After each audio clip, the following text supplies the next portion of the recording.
अस्सलाम वालेकुम friends, welcome back to top smarties drama serial दाव। आलियान, जिसके पास ज़िंदगी ने सिर्फ 2 ही रिश्ते बाकी छोड़े, इसलिए तो वो अपने दोनों रिश्तों को बचा कर रखना चाहता है, उनसे बहुत मोहब्बत करता है। अब माँ जो हॉस्पिटल में है और वो निशा से बात करके दिल हल्का करना चाहता है, इसलिए तो निशा को वीडियो कॉल करता है।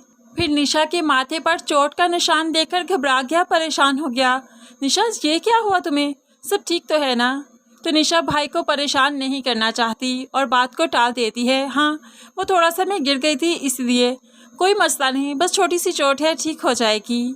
वो भाई को मुतमिन कर देती है और साथ ही फिर माँ का हाल पूछते हुए कहने लगी, मेरी अम्मी से बात करवाए ना, काफ़ी दिन हो गए उनसे बात नहीं हुई। अब आलियान बहन को परेशान नहीं करना चाहता, इसलिए कहने लगा, अम्मी तो रिदा के साथ डिनर पर गई हैं, दोनों में काफ़ी अच्छी अंडरस्टैंडिंग हो गई है, काफ़ी अच्छा टाइम गुजारती हैं वो साथ में। लेकिन निशा कहने लगी, इस टाइम मम्मी बाहर नहीं होंगी, तो मेरी बात करवाओ ना, मैं उन्हें देखना चाहती हूँ। तो ऐसे में आली कहने लगा, हाँ अम्मी तो घर पर है निशा, लेकिन तुम्हारे माथे पर ये चोट देकर घबरा जाएंगी ना, टेंशन में आ जाएंगी, इसलिए मैं अभी तुम्हारी बात नहीं करवा सकता। गुड़िया, मैं कल बात करवा दूंगा तुम्हारी। इसी तरह से निशा मुतमईन हो गई। हाँ, ठीक कह रहे हो आप भाई, ठीक है, मैं कल बात कर लूँगी। लेकिन अब आली परेशान भी है, वो साथ से बात करना चाहता है। आली साथ को फ़ोन करते हुए बताता है, प्लीज़ निशा का ख्याल रखना, अम्मी हॉस्पिटलाइज्ड है, मैंने निशा को नहीं बताया, तुम्हें बता रहा हूँ, तुम बात को संभाल लेना।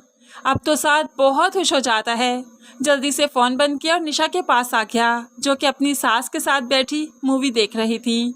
और आते ही कहने लगा, तुम्हारी माँ वहाँ पर ज़िंदगी और मौत की जंग लड़ रही है, तुम यहाँ पर मूवीज़ देख रही हो। एकदम से निशा घबरा गई, हैरान हो गई, नहीं तुम झूठ बोल रहे हो, ऐसा कुछ नहीं है, मेरी अभी भाई से बात हुई, उन्होंने तो ऐसा कुछ नहीं बताया। तो यहाँ पर साथ कहने लगा, अभी झूठ बोला है उसने तुमसे, था कि तुम परेशान ना हो जाए, मुझे अभी फ़ोन करके उसने बताया कि तुम्हारी माँ ज़िंदगी और मौत की जंग लड़ रही है। अब तो निशा बेसाहता रोने लगी, आपको झूठ बोलने की आदत है, आपको मुझे तकलीफ़ देकर सुकून मिलता है, सिर्फ इसीलिए सब कुछ कह रहे हैं और कुछ भी इसमें सच्चाई नहीं।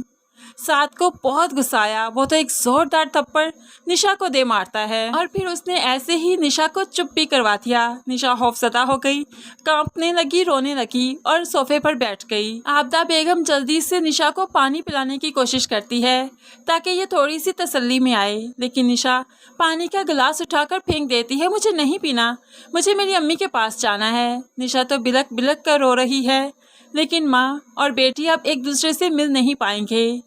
माँ तो बच जाएगी, लेकिन बेटी को ही ये साथ मार देगा कि माँ जब आएगी तो बेटी की शक्ल देखने को तरसेगी, लेकिन बेटी तो सिर्फ अब कब्रिस्तान में ही मिलेगी। दूसरी तरफ नीलम, जिसके पास पार्लर की सारी जिम्मेदारियाँ थी, सुबह आकर पार्लर को खोलना, पार्लर को सेट करना, चीज़ों को अपनी अपनी जगह पर रखना, सब कुछ नीलम अपनी कस्टडी में करवाया करती थी।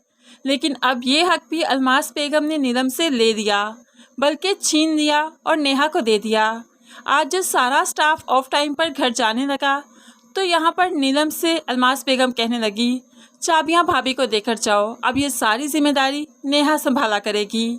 नीलम को बहुत गुस्सा आया, फिर गुस्से से वो चाबी भी देती है और तंजिया अंदाज में नेहा से कहने लगी, ये लीजिए अपनी चाबियाँ और मुबारक हो आपको आपकी जिम्मेदारियाँ भी, क्योंकि नीलम जानती है कि इन जिम्मेदारियों में कोई रिवार्ड नहीं मिलता, चाहे जितना अच्छा काम कर लो। अलमास बेगम, जिसने बहुत सी लड़कियों की जिंदगियां बर्बाद की, बिगड़े हुए रईसजादों को मासूम सी चुलबुली सी लड़कियां सौंप दी ताकि उन पर जुल्म करें और उनकी ज़िंदगियों को अजीरन बनाएं, जैसे कि निशा साथ को सौंपती है, ऐसे और भी कई लड़कियों के साथ किया। लेकिन अलमास बेगम भूल बैठी है कि एक खुदा भी है जो उससे हिसाब भी लेगा, और ऐसे ही अलमास बेगम का मकाफात तैयार हो चुका है। अंबर जो एहसन के इश्क में पागल हो जाती है, यही एहसन ही है आगे चलकर अच्छा खासा इसे सबक सिखाएगा। और सुंबल से भी तो आली अपनी बहन की मौत का बदला लेने के लिए शादी करेगा, सिर्फ इसलिए कि उसने भी अब सुंबल की जान लेनी है, उसे मौत के घाट उतारना है। इसी तरह से ही तो अलमास बेगम अपने किए हुए गुनाहों का खमियाजा भुगतेगी।